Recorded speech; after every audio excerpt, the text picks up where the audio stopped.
not exist in this dojo, does it? No, Sensei! Defeat does not exist in this dojo, does it? No, Sensei! What do we study here? The way is this, sir! And what is that way? Strike first, strike hard, no mercy, sir! I can't hear you! Strike first, strike hard, no mercy, sir!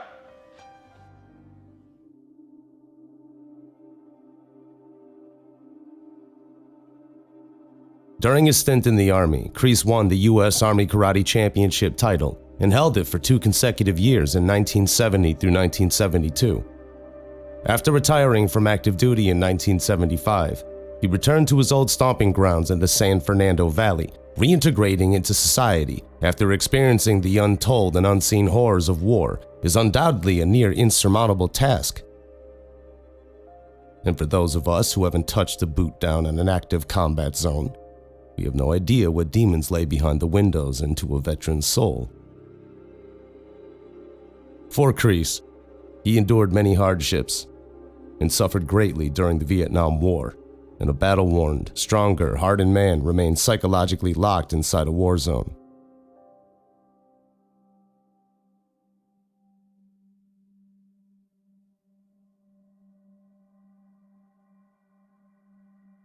Adding with the love of his life, Betsy, being lost, Kreese was permanently altered and scarred. Inside a tattoo shop at some point in 1975, we see Kreese and Silver getting the infamous Cobra Kai tattoos featured in the Karate Kid franchise and Cobra Kai television show. Silver informs Kreese he will be unable to assist in the day-to-day operations because his father is demanding he put karate and the things he experienced in the war behind him, further giving Silver an ultimatum instructing him to move on with life and take over his father's business, or he'll be cut off financially.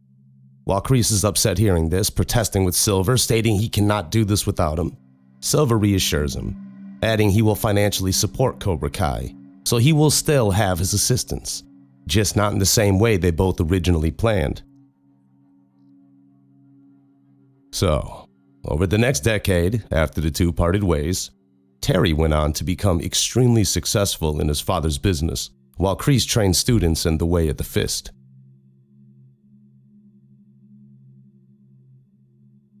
They traveled to South Korea to train under Kim Song-young. Notice a young Kim Da-yoon quietly hiding, watching them train, almost exposing her location when a large jar is disturbed. Kreese, showing his compassionate nature seen earlier in his life, knocks over a pot, taking the blame, distracting Kim Song-young, allowing Kim Da-yoon to remain hidden and unpunished. Later, we see Silver approach Kreese about the Sekai Taikai, a world karate tournament not well known in the United States. After explaining his plan to spread Cobra Kai karate across the globe, Kreese disagrees, saying that they're not ready, instead informing Silver of his plan to continue to train the students. He explains how his new student, Johnny, is the #1 prospect at becoming his best student. Silver, while disappointed, agrees to follow his friend's decision, offering his help, reminding him he will always be there for him due to his life being saved during the war. Kreese had continued mentoring Johnny since his arrival at the dojo when he was 12 years old. We lead to a flashback where Johnny had received his blue belt, but was crying due to difficulties at home, and the constant bullying and belittlement from his abusive stepfather. Kreese, having no shred of sympathy, starts carving into young Johnny's mind by telling him that the moment he cried, he was a loser, and that he didn't train losers. After forcing Johnny to loudly recite he was a winner repeatedly, the seeds were being planted, changing an innocent, timid boy looking for a father figure into an aggressive young man who was strong, but didn't understand the difference between being strong and being an asshole.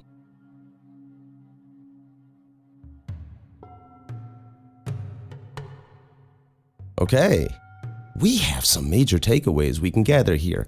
We have established Kreese's early years. We know his history about his family, the loss of his love Betsy, what happened to him during his tours in the military, and how the origins of Kreese's Cobra Kai's philosophy were first integrated, later cementing into his mind. We have the relationship of Johnny Lawrence, the brotherhood bond between Silver and Kreese, and the genesis of Cobra Kai itself. Let's remember these details as we move into 1984. The year where everything changed for Cobra Kai, and more importantly, where everything changed for John Kreese.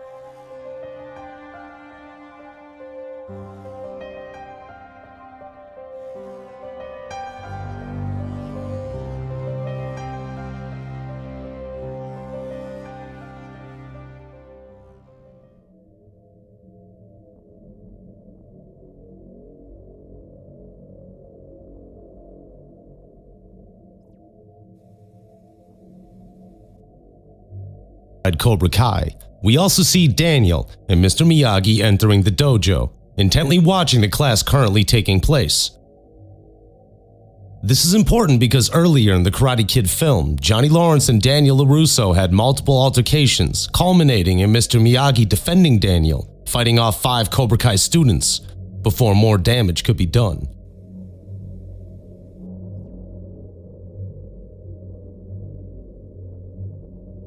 It was a very pivotal moment which places John Kreese firmly into the lives of Mr. Miyagi, Daniel, and furthering his growing father-son relationship with Johnny, a bond which we will explore later.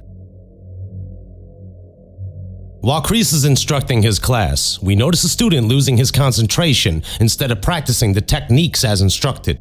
Kreese trips his student, sending him to the mat, looming over him, remarking, "Losing concentration in a fight means you are dead meat." Kreese, after ordering his student to do push-ups on his knuckles, commands the rest of the class into sparring, or as he calls it, combat. It's in this sparring session where we see Kreese instruct his students to strike a fallen opponent, reinforcing the mantra of aggressiveness, overwhelming offense, and no mercy. Throughout giving his speech to his students, he notices Johnny Lawrence distractedly staring at Daniel and Mr. Miyagi. Kreese, unhappy with his student's lack of focus, demands if there is a problem. It's here where Johnny informs him about Mr. Miyagi and the problems with Daniel. Kreese approaches Miyagi and Daniel, inquiring about the accusation that Mr. Miyagi attacked his students. While Miyagi attempting to make peace, asking them to leave Daniel alone, Kreese isn't interested by this. He wants to settle the score once and for all, offering an impromptu challenge to Daniel against Johnny. Miyagi denies this request, saying there's too much advantage for Cobra Kai. So it's decided that they will settle their differences at the All Valley tournament. Yes, that same tournament, Kreese had already coached his students to 4 consecutive championship title wins. Before leaving, Miyagi requests that nobody attack Daniel before the tournament, allowing him time to train. Kreese obliges this request before threatening to hurt Miyagi and Daniel if they back out of the tournament.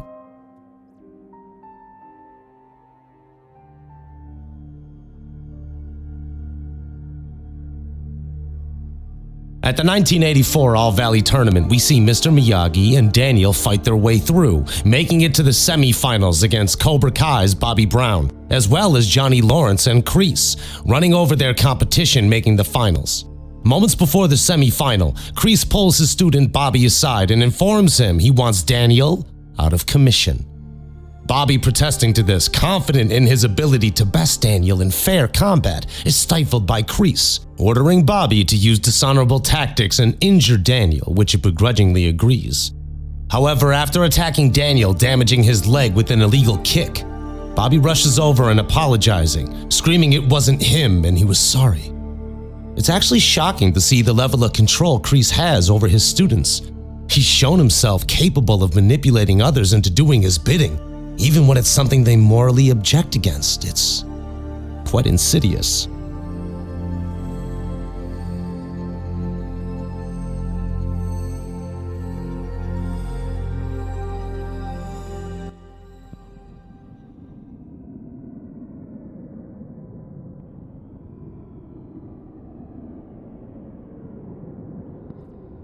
Moving on to the confrontation between Johnny and Daniel in the finals, Daniel surprised Johnny by scoring the first 2 points, with the referee calling a timeout.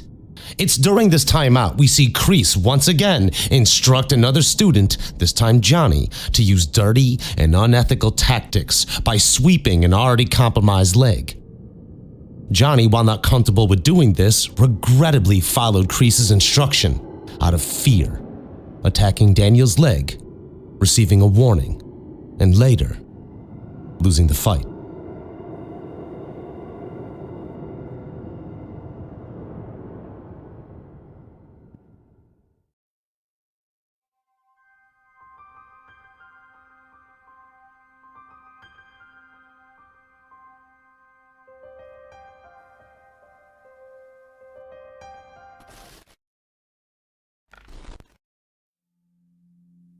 The Karate Kid 2 picks up moments after the conclusion of the All-Valley tournament. We see Daniel and Mr. Miyagi, an angry Kreese coming up storming past, grabbing and pushing others out of his way. He pauses briefly, showing Miyagi nothing but rage and hatred. In an uncontrollable fury, Kreese is seen arguing with Johnny and his fellow Cobra Kai teammates in the parking lot. Johnny calls Kreese sick for breaking his trophy, leading Kreese in his unstable state, choking Johnny and attacking the other students attempting to help him. Mr. Miyagi sees this from his car and approaches, telling Kreese to let Johnny go, eventually forcing Kreese off him. Kreese readies his stance and attacks, missing the first 2 punches, both breaking car windows, leaving his hands bloody and useless. Miyagi expresses Kreese's own mantra against him, drawing back his arm to strike instead, showing him mercy by honking his nose and letting him fall to the ground.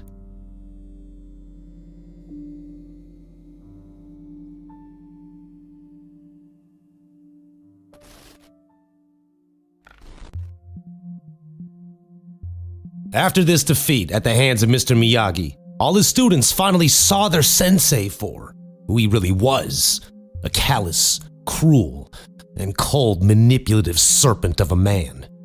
Kreese was down, yes, but he wasn't out, not by a long shot. You see, men like Kreese have a tendency to survive, no matter what the odds. And in a short 8 months, Kreese makes a return in an extremely impactful way.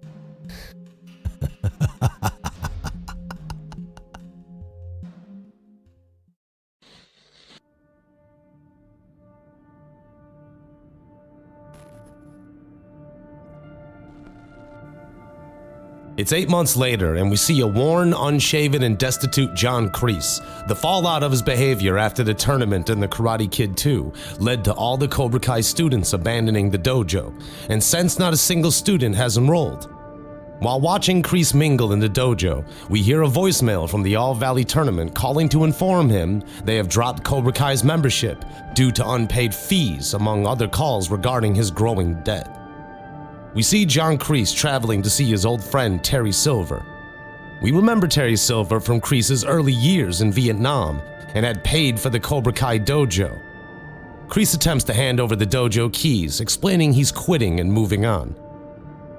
After explaining the events of Karate Kid 1 and 2, the feud between Miyagi, Daniel, and himself, Silver vows revenge on Daniel and Mr. Miyagi, while sending his old war friend on vacation in Tahiti to recuperate.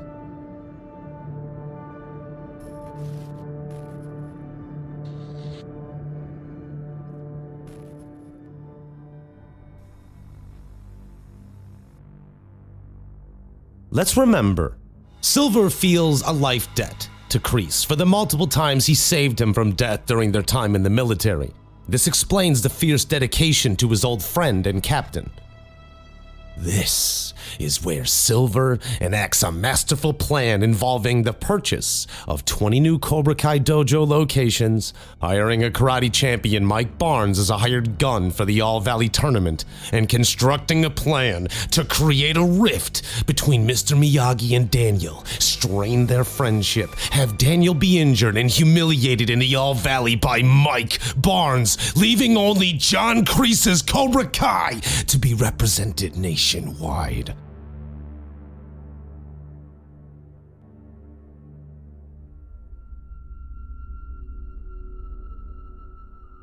Silver arrives at Mr. Miyagi's home, introducing him as a student of Master Kim Song-young, the Tang Sudo master from South Korea responsible for training Turner and Kreese, as we discussed earlier. Silver reveals to Daniel and Miyagi that Kreese has died, as he apologizes for Kreese's actions.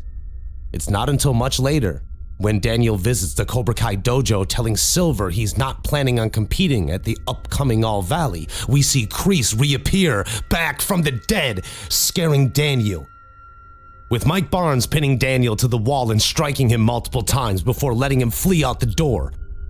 Upon receiving instruction from Silver and Kreese, Barnes goes after Daniel, only to be thrown through the dojo doors by Mr. Miyagi, reappearing after the fallout between himself and Daniel earlier. After Kreese and Silver are bested by Miyagi, it's once again agreed that they will settle things at the All-Valley tournament.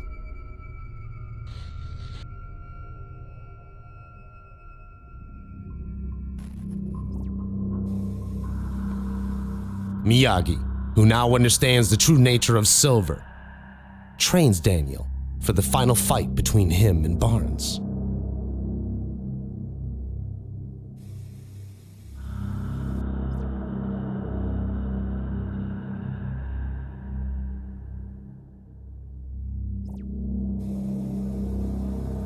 At the 1985 All-Valley, Kreese, Silver, and Barnes performed expertly, making their way to the finals against Daniel.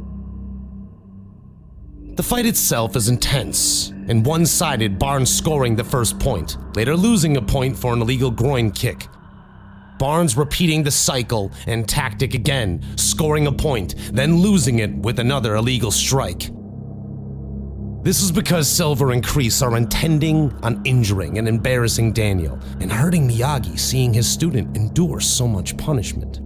It's during the sudden death round, which determines the winner, where Daniel defeats Barnes in a dramatic swelling of action.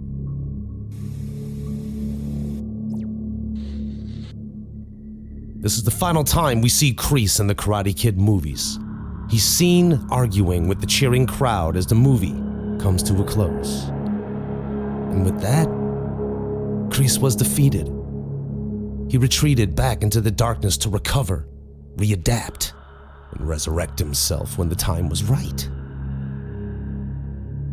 In the animal kingdom, warm-blooded creatures hibernate for the winter. They burrow themselves in the ground and sleep.